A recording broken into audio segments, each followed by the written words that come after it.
Es skatos uz to, ka mums jāpievērš uzmanība ir lauku ceļiem, kur nobraucot mašīnai rodas milzīgi putekļi.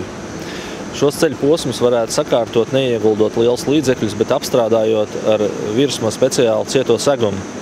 Šādi posmi ir jau izveidoti 160 km garumā ir Latgalē. Apstrādāt ar cieto segumu, tas ir līdzīgs asfaltam. Viņš varbūt netika ilgi tur, bet toties viņš izmaksā 40–50 tūkstoši eiro 1 kilometrs.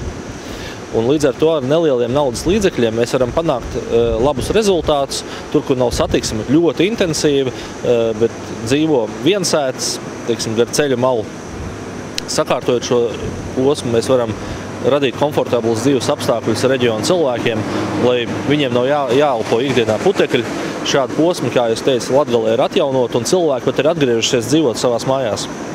Un īpašiem vērtība pieaugusi. Jo tas ceļš ir sakārtots un ar nelieliem ieguldījumiem, un tas, manuprāt, būtu primārais – veidot komfortablus dzīves apstākļus lauku cilvēkiem.